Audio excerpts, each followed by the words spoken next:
दोस्तों नमस्कार, ये है मार्गदर्शन फॉर सिविल सर्विसेज। मैं अनुराग चौधरी। दोस्तों, विभिन्न प्रतियोगी परीक्षाओं के सामान्य ज्ञान और सामान्य अध्ययन के लिए भारत के भूगोल से संबंधित महत्वपूर्ण प्रश्नों के रिवीजन के अंतर्गत इस वीडियो में प्रस्तुत है कृषि और फसलों से संबंधित महत्वपूर्ण प्रश्नों का भाग 3, जो आपके आगामी विभिन्न परीक्षाओं जैसे यूपीपीसीएस प्रारंभिक परीक्षा, आरओ यानी समीक्षाधिकारी, सहायक समीक्षाधिकारी, लोअर पीसीएस तथा अन्य राज्य लोक सेवा आयोगों जैसे उत्तराखंड, बिहार, राजस्थान और एमपी पीसीएस द्वारा आयोजित परीक्षाओं के साथ भूगोल विषय से आयोजित की जाने वाली अध्यापक भर्ती परीक्षाओं के लिए भी बहुत ही उपयोगी है। तो आइए शुरू करते हैं भारत के भूगोल के अंतर्गत कृषि एवं फसलों से संबंधित महत्वपूर्ण प्रश्नों को। पहला प्रश्न है, कौशल किस फसल की उन्नत प्रजाति है? तो याद रखिएगा दोस्तों, कौशल जो है ये मूंगफली की उन्नत प्रजाति है। अगला प्रश्न है, फसल का प्रकार जिसमें हवा से नत्रजन संचित करने की क्षमता होती है वो कौन सी हैं? तो याद रखिएगा, दलहनी फसलें या दालें हवा से नत्रजन संचित करने की क्षमता रखती हैं। अगला बहुत ही महत्वपूर्ण प्रश्न है, परीक्षाओं में पूछा भी गया है कि दलहनी फसलों के उत्पादन के लिए कौन सा तत्व आवश्यक है? आपको बताना है क्रोमियम, कोबाल्ट, आयोडीन या फिर सोडियम। तो सही उत्तर है कोबाल्ट, ऑप्शन बी। याद रखिएगा, कोबाल्ट राइजोबियम द्वारा तात्विक नाइट्रोजन स्थिरीकरण के लिए आवश्यक है और विटामिन B12 के संश्लेषण में भी सहायक होता है। अगला प्रश्न है, अरहर का जन्म स्थान है कहाँ पर? अमेरिका, भारत, दक्षिण अफ्रीका या मिस्र? तो सही उत्तर है अरहर का जन्म स्थान भारत है। आपको जो है याद कर लीजिए, अरहर का जो जन्म स्थान है दोस्तों, ये भारतवर्ष में इसकी उत्पत्ति हुई है। अगला प्रश्न है, मालवी चमत्कार एक प्रजाति है किसकी? मटर, अरहर, मूंग या गेहूं की? तो सही उत्तर मालवी चमत्कार अरहर की महत्वपूर्ण प्रजाति है। इसी तरह एक और प्रश्न है कि बहार जो है किसकी प्रजाति है? तो बहार, आज़ाद, अमर ये सभी अरहर की प्रजातियां हैं। ऑप्शन सी आपका सही उत्तर हो जाएगा। अगले प्रश्न पर आते हैं, मटर की पत्ती विहीन प्रजाति कौन सी है? आपको बताना है, यानी मटर की वो प्रजाति जिसमें पत्ते नहीं होते हैं। तो नाम से ही स्पष्ट है, अपाड़ा। अपाड़ा मटर की पत्ती विहीन प्रजाति है। अगला प्रश्न है, भारत के किस राज्य में सर्वाधिक काफ़ी उत्पादन की जाती है? महाराष्ट्र, केरल, ओडिशा या कर्नाटक? तो सही उत्तर है सर्वाधिक काफ़ी उत्पादन भारत में कर्नाटक राज्य में होता है। अगला प्रश्न है, ग्रीन गोल्ड किसकी किस्म है? आपको बताना है। बहुत ही महत्वपूर्ण प्रश्न है ग्रीन गोल्ड।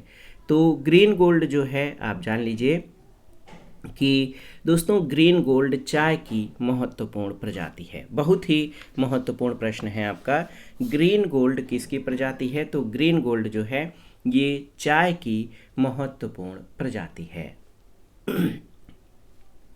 अगला प्रश्न है, निम्नलिखित में से कौन सी फसल बराक घाटी की महत्वपूर्ण फसल है? बराक घाटी की महत्वपूर्ण फसल पटसन, चाय, गन्ना और कपास में से?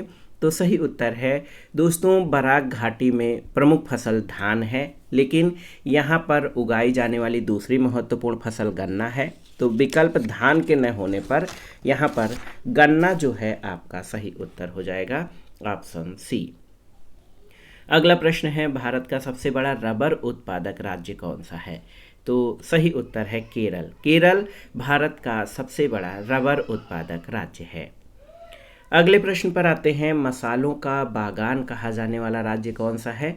तो याद रखिएगा, केरल में कई प्रकार के मसाला फसलों के उगाए जाने के कारण इसे मसालों का बागान कहते हैं। ऑप्शन बी आपका सही उत्तर है। अगला प्रश्न है, लौंग प्राप्त होता है किससे? देखिए, जड़ से, तना से, फल से या पुष्पकली से?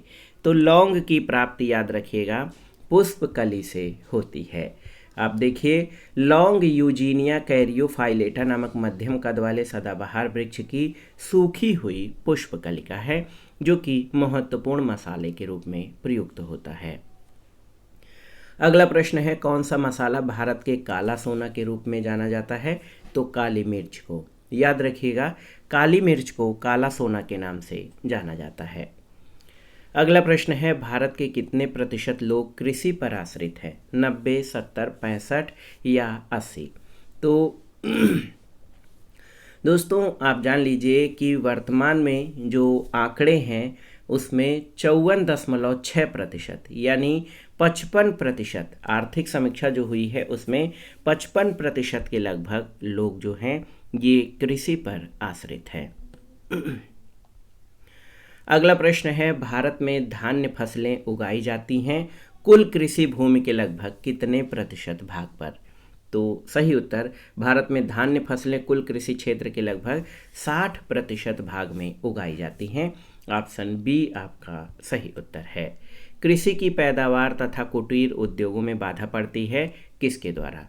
ऑप्शन है अधिक जनसंख्या, निरक्षरता और अधिक जनसंख्या, निरक्षरता या इनमें से कोई नहीं।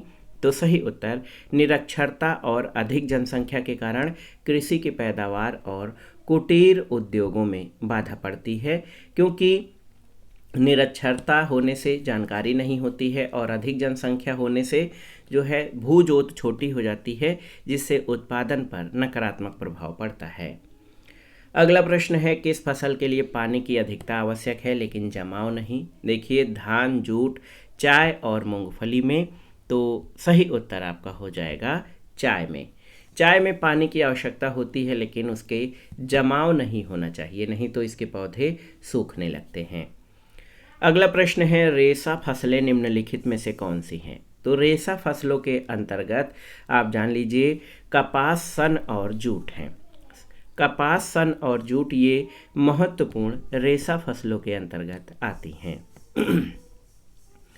अगला प्रश्न है, निम्नलिखित में से कौन सी फसल मृदा में जल लवणता या वाटर सैलिनिटी सहनशील है? डेट पाम, खजूर, पात गोभी, संतरा या अंगूर? तो सही उत्तर आपका हो जाएगा डेट पाम या खजूर। दोस्तों याद रखिएगा, डेट पाम या खजूर मृदा में जल लवणता या वाटर सैलिनिटी सहनशील है। अगले प्रश्न पर आते हैं, किस पेड़ से हम कुनैन प्राप्त करते हैं? तो आसान सा प्रश्न है, आप जानते हैं कुनैन सिनकोना पेड़ से प्राप्त होता है। कुनैन सिनकोना वृक्ष से प्राप्त होता है। कुनैन जो है ज्वरनाशक और दर्दनाशक औषधि है। अगला प्रश्न है दोस्तों, काफ़ी किस क्षेत्र का पौधा है? आपको बताना है। तो सही उत्तर है, काफ़ी जो है ये उष्णकटिबंधीय झाड़ीदार क्षेत्र का पौधा है या प्रकार का पौधा है। तो ऑप्शन ए आपका सही उत्तर हो जाएगा। उष्ण और आर्द्र जलवायु अच्छी मानी जाती है, ये उष्ण झाड़ीदार पौधा है। अगला प्रश्न है, रबर की खेती के लिए आवश्यक तापमान क्या है? तो याद रखिएगा, रबर उष्णकटिबंधीय प्रदेश की उपज है। इसकी पैदावार के लिए वर्ष भर ऊंचे तापमान की आवश्यकता होती है। औसत तापमान 25 डिग्री सेंटीग्रेड से अधिक होना चाहिए। अगला प्रश्न है, निम्नलिखित में से कौन सी कृषि विधा इको फ्रेंडली है? आपको बताना है। ऑर्गेनिक फार्मिंग, शिफ्टिंग कल्टीवेशन, ऐसी किस्मों की खेती जो अधिक उपज देती हों, या कांच के घरों में पादप उगाना। तो कृषि कौन सी इको फ्रेंडली है? तो आप जान लीजिए ऑर्गेनिक फार्मिंग या कार्बनिक कृषि जो है इको फ्रेंडली कृषि कहलाती है। अगला प्रश्न है, निम्नलिखित में से किसकी खेती पौधों के प्रत्यारोपण से की जाती है? मकई, सोरघम, प्याज या फिर सोयाबीन? तो यहाँ पर विकल्पों में आप देख सकते हैं, प्याज की खेती पौधों के प्रत्यारोपण से की जाती है। पहले इसके छोटे क्षेत्र में बीज डाल दिए जाते हैं, फिर उनको वहाँ से निकाल कर दूसरी जगह पर रोपा जाता है, यानी प्रत्यारोपण किया जाता है। अगला प्रश्न है, किस भारतीय राज्य को चाय का उत्पादक राज्य नहीं माना जाता? असम, केरल, पश्चिम बंगाल या छत्तीसगढ़ को? तो सही उत्तर, छत्तीसगढ़ को चाय का उत्पादक राज्य नहीं माना जाता है। अगला है, किसको भारत में नकदी फसल माना जाता है? आप देखिए, मक्का, चना, प्याज और गेहूं में से। तो सही उत्तर है, प्याज को भारत में नकदी फसल माना जाता है। अगला प्रश्न है, बागान कृषि पैदा करती है क्या? केवल खाद्य फसलें, खाद्येतर फसलें, नकदी फसलें या चार फसलें? तो सही उत्तर क्या हो जाएगा? खाद्येतर फसलें। दोस्तों याद रखिएगा कि बागानी कृषि के अंतर्गत चाय, कहवा, नारियल, रबर, इलायची, मिर्च, हल्दी इत्यादि खाद्येतर फसलों को उपजाया जाता है। अगला प्रश्न है, बीटी बीज का संबंध किससे है? बीटी बीज का संबंध किससे है? चावल, गेहूं, कपास या तिलहन से? तो सही उत्तर बीटी बीज का संबंध बीटी कपास, ऑप्शन सी आपका सही उत्तर हो जाएगा। और बैसिलस थेरुंजेसिस यानी बीटी एक ग्राम पॉजिटिव जीवाणु है जो सामान्यतः जैविक कीटनाशकों के प्रयोग में लाया जाता है। बीटी कपास है और बीटी बैगन का भी जो है उत्पादन पर विचार विमर्श चल रहा है। अगला प्रश्न है, गेहूं की अच्छी खेती के लिए कौन सा परिस्थिति समुच्चय आवश्यक है? तो भारत में गेहूं की कृषि के लिए 10 से 25 डिग्री सेंटीग्रेड तापमान और लगभग 50 से 75 सेंटीमीटर वार्षिक वर्षा की आवश्यकता होती है, जिसमें मध्यम ताप और मध्यम वर्षा कहा जा सकता है। तो याद रखिएगा, गेहूं की अच्छी खेती के लिए मध्यम ताप और मध्यम वर्षा आवश्यक है। अगला प्रश्न है, मही सुगंधा किस फसल की प्रजाति है? तो मही सुगंधा धान की प्रमुख प्रजाति है, ऑप्शन ए आपका सही उत्तर है। अगला प्रश्न है, गेहूं में बौनेपन का जीन कौन सा है? ये प्रश्न भी पूछा गया है। तो एक जीन है नोरिन 10। नोरिन 10 ये गेहूं में बौनेपन का जीन है। अगला प्रश्न है, निम्नलिखित में से कौन सी एक गेहूं की फसल का रोग है? ब्लास्ट, टिक्का, डस्ट या रस्ट? तो सही उत्तर आप जान लीजिए कि रस्ट जो है ये गेहूं की फसल का रोग है। अगला प्रश्न है, ट्रिटिकेल किन दो फसलों के बीच का संकर या क्रॉस है? ट्रिटिकेल। तो याद रखिएगा दोस्तों, ट्रिटिकेल गेहूं और राई यहाँ पर ऑप्शन डी आपका सही उत्तर हो जाएगा। गेहूं और राई के मध्य का संकर प्रतिफल है ट्रिटिकेल। अगले प्रश्न पर आते हैं, चावल की खेती के लिए आदर्श जलवायु परिस्थिति कौन सी है? तो यहाँ पर आप देखिए 100 सेंटीमीटर से ऊपर वर्षा और 25 डिग्री सेंटीग्रेड से ऊपर तापमान ये चावल की खेती के लिए उपयुक्त है। चावल उष्णकटिबंधीय फसल है जिसके लिए 25 डिग्री सेंटीग्रेड से अधिक तापमान और 100 सेंटीमीटर से अधिक वर्षा की आवश्यकता होती है। कम वर्षा की दशा में सिंचाई भी करनी पड़ती है, इसलिए ऑप्शन ए आपका सही उत्तर है। अगला प्रश्न है, भारत में चावल के कटोरे के क्षेत्र का नाम क्या है?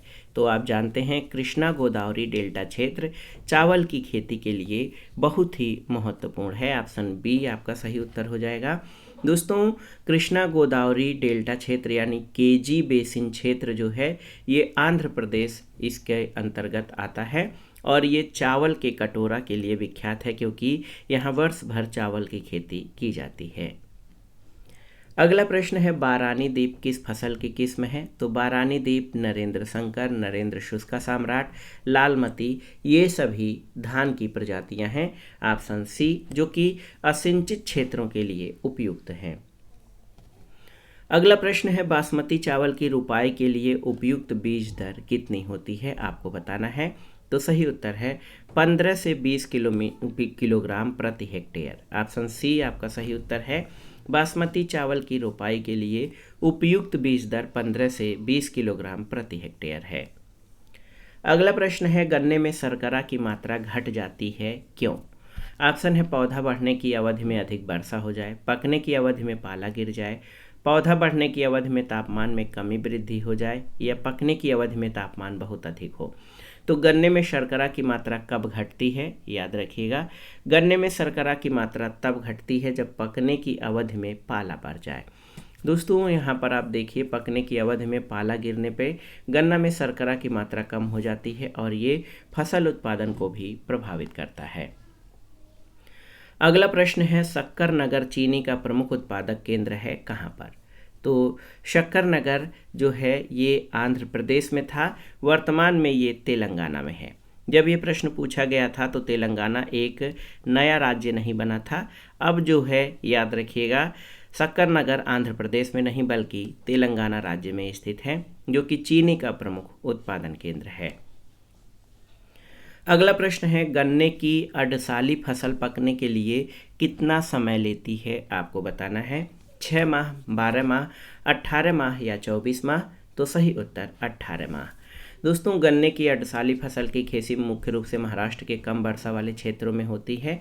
ये पकने के लिए 16 से 18 माह का समय लेती है। अगला प्रश्न है पेगिंग।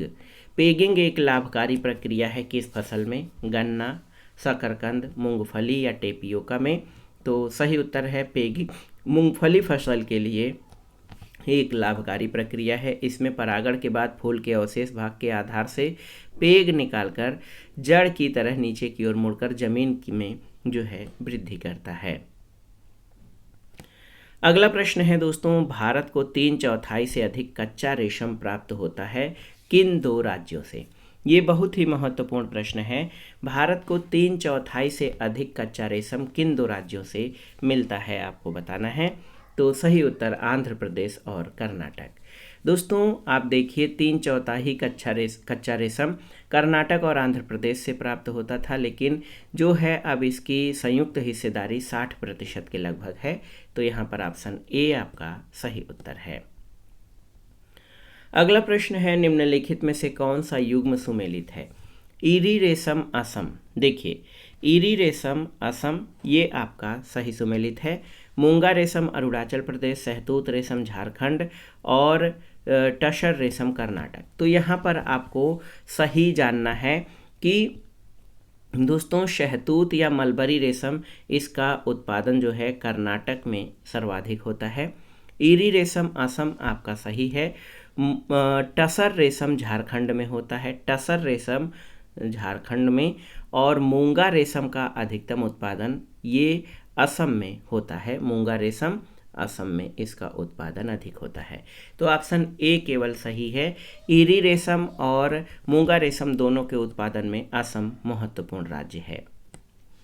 अगला प्रश्न, तथ्य है कि राष्ट्रीय बागवानी परिषद बोर्ड की स्थापना कब हुई थी? महत्वपूर्ण प्रश्न है। तो सही उत्तर 1984 में। वर्ष 1984 में दोस्तों राष्ट्रीय बागवानी परिषद की स्थापना हुई थी।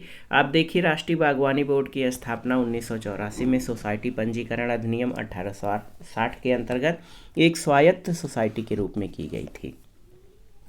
तो यहाँ पर स्वायत्त सोसाइटी के रूप में की गई थी। और देखिए राष्ट्रीय बागवानी परिषद या बोर्ड की स्थापना 1984 में की गई थी और ये पहले एक स्वायत्त शासी बोर्ड था 1860 में। अगला प्रश्न है, भारत में एकमात्र राज्य जो केसर का उत्पादन करता है, तो ये कौन सा है? केसर का उत्पादन करने वाला राज्य जो है जम्मू कश्मीर है। ऑप्शन सी आपका सही उत्तर है। भारत का एकमात्र राज्य जो केसर यानी जाफरान का उत्पादन करता है ये जम्मू कश्मीर है। अगला प्रश्न है, मोनोकल्चर एक विशिष्ट लक्षण है किसका? आपको बताना है। मोनोकल्चर एक विशिष्ट लक्षण है स्थानांतरित कृषि व्यवस्था का, आजीविका कृषि का, व्यापारिक अनाज कृषि का या विशिष्ट बागवानी का? तो सही उत्तर है ये कृषि के अंतर्गत या कृषि की एक विधि है जिसके अंतर्गत व्यावसायिक उद्देश्य से एक फसल को व्यापक क्षेत्र में बोया जाता है। तो सही उत्तर है व्यापारिक अनाज की कृषि मोनोकल्चर कहलाती है। अगले प्रश्न पर आते हैं, दालचीनी पेड़ के किस भाग से एकत्र की जाती है? पत्ते, तना, जड़ या छाल से? तो सही उत्तर है छाल से। दालचीनी जो कि मसाले के रूप में प्रयुक्त होता है ये पेड़ की छाल से एकत्र की जाती है। अगला प्रश्न है, सूची 1 का सूची 2 से मिलान करिए और दिए गए कोड के प्रयोग करते हुए सही उत्तर का चयन करिए। इसमें बीमारी और फसल का मिलान करना है। ब्लैक रस्ट बीमारी आप जान लीजिए ये गेहूं में लगती है। स्टेम राट की बीमारी जो है ये चावल में लगती है। वाइट रस्ट ये सरसों में लगती है, वाइट रस्ट सफ़ेद कंड, और अर्ली ब्लाइट ये आलू में लगता है। तो 4 1 2 3 यहाँ पर जो सही सुमेलन है 4 1 2 3 ऑप्शन बी आपका सही उत्तर है। दोस्तों याद रखिएगा ब्लैक रस्ट गेहूं में, स्टेम राट की बीमारी चावल में, वाइट रस्ट की बीमारी सरसों में और अर्ली ब्लाइट की बीमारी आलू में लगती है। अगला प्रश्न है, भारत के एक ढलानदार पर्वतीय भूभाग में 200 सेंटीमीटर से अधिक वार्षिक वर्षा होती है, वहाँ कौन सी फसल की बढ़िया खेती हो सकती है? तो सही उत्तर है चाय की। भारत के ढलानदार पर्वतीय क्षेत्र में जहाँ पर 200 सेंटीमीटर से अधिक औसत वार्षिक वर्षा होती है वो चाय की खेती के लिए सर्वाधिक उपयुक्त है। अगला प्रश्न है दोस्तों, कृषि क्षेत्र में गोल क्रांति का संबंध किससे है? गोल क्रांति या राउंड रिवॉल्यूशन?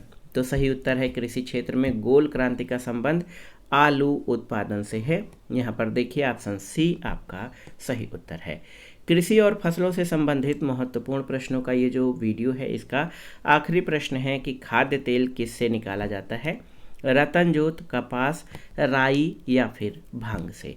तो याद रखिएगा राई से खाद्य तेल निकाला जाता है और राई की गिनती सरसों की जाति में होती है। इसका दाना छोटा और काला होता है। इससे खाद्य तेल निकाला जाता है और इसकी जो खली होती है वो पशुओं को पोषक तत्व के रूप में भी दी जाती है। तो दोस्तों ये था आज का वीडियो, भारत के भूगोल के अंतर्गत कृषि और फसलों से संबंधित महत्वपूर्ण प्रश्नों का भाग 3, जो आपके आगामी विभिन्न परीक्षाओं के सामान्य ज्ञान और सामान्य अध्ययन के साथ भूगोल विषय से आयोजित की जाने वाली अध्यापक भर्ती परीक्षाओं के लिए भी बहुत ही उपयोगी है। आप इन प्रश्नों को अच्छे से तैयार कर लीजिए। वीडियो आपको कैसा लगा हमें कमेंट बॉक्स में ज़रूर बताइएगा। वीडियो को लाइक करें, शेयर करें और इस चैनल मार्गदर्शन फॉर सिविल सर्विसेज को सब्सक्राइब करें। वीडियो देखने के लिए धन्यवाद दोस्तों, नमस्कार।